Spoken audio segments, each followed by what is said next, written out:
Nesse capítulo vamos falar do biodiesel. O biodiesel é um biocombustível produzido através do óleo de diferentes espécies vegetais como girassol, mamona, soja, amendoim, além de gorduras de animais e óleo de cozinha usado. Mas como ele é feito? O óleo retirado das plantas é misturado com álcool do tipo metanol e depois estimulado por um catalisador. Um exemplo é a soda cáustica.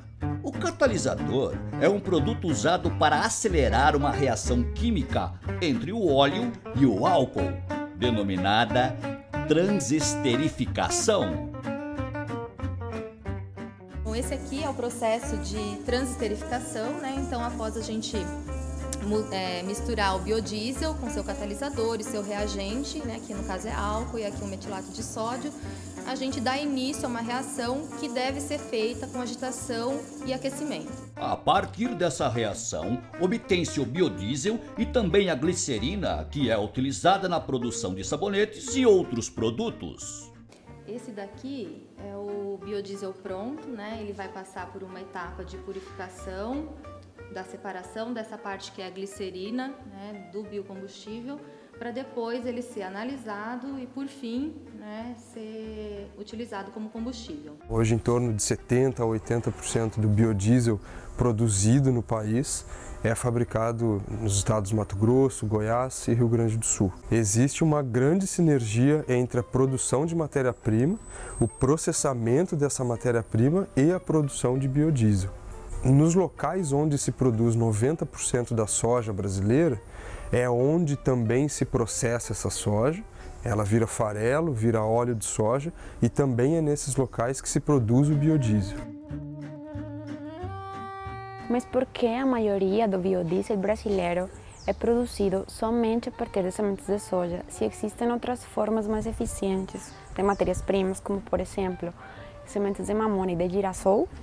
Porque a maioria das plantações de soja se concentra na região centro-oeste do país? Será que os pequenos agricultores conseguem produzir as matérias-primas, vendê-las para a produção do biodiesel?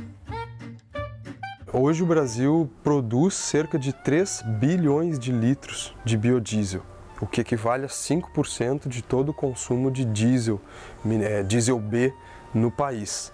Em termos globais, o país está entre os três, está aí no ranking, né, no ranking dos 3 principais países produtores, junto com Estados Unidos e Alemanha.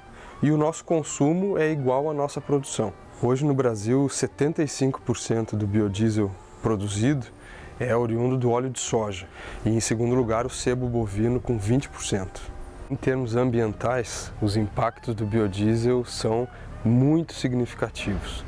Nós temos impactos ambientais tanto no balanço de emissões, e aí nós podemos falar de uma redução de emissões de gases de efeito estufa de até 70%, quanto nas emissões chamadas diretas, que são emissões de materiais particulados, hidrocarbonetos, algumas substâncias cancerígenas que reduzem-se de 5% a 10% dependendo do teor de biodiesel. O biodiesel vem substituir o diesel comum, que tem como base o petróleo, pois produz menor quantidade de monóxido de carbono e outros gases, causando um menor impacto na qualidade do ar para as pessoas e o meio ambiente. Muito legal! Com certeza o biodiesel é a melhor opção para o meio ambiente comparado com o diesel, quando o assunto é a poluição do ar. Agora, para refletir, foi dito que a soja é a principal matéria-prima para a produção do biodiesel.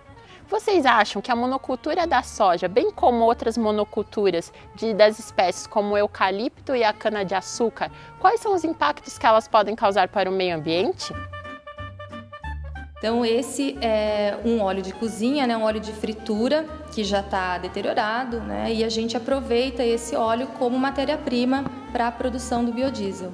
Né, ele é um óleo que, se descartado na pia, polui as águas, né, então a gente evita o mau uso desse óleo aproveitando ele. Hoje no Brasil são utilizados mais de 30 milhões de litros de óleo de fritura usado, que são reciclados e então viram biodiesel, quanto também da utilização do sebo bovino, que era anteriormente ao Programa Nacional de Produção e Uso do Biodiesel, um resíduo, por vezes descartado incorretamente. Hoje, praticamente 50% de todo o sebo bovino que o Brasil gera se transforma em biodiesel, se transforma em combustível renovável.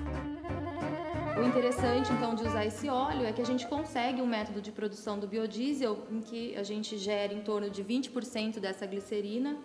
Se a gente pensar isso, é um volume consideravelmente alto, né? Porque em milhões de litros de biodiesel nós vamos ter alguns milhares de litros de glicerina.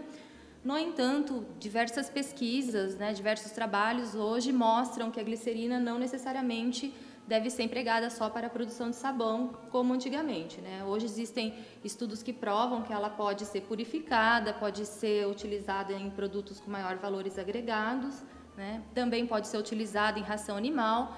Obviamente, para isso a gente tem que realmente limpar essa glicerina, mas ela está conquistando uma área que se chama glicerinoquímica, tão importante quanto a área do biocombustível. Então, nesse caso, a gente fecha um ciclo, né, de produção de um biocombustível, no qual a gente aproveita, né, um produto que ia ser descartado como poluente, a gente aproveita o biodiesel como um biocombustível e aproveita o que era antes resíduo como coproduto do biodiesel para a produção de alguns produtos com valores agregados que sustentem a produção desse biocombustível.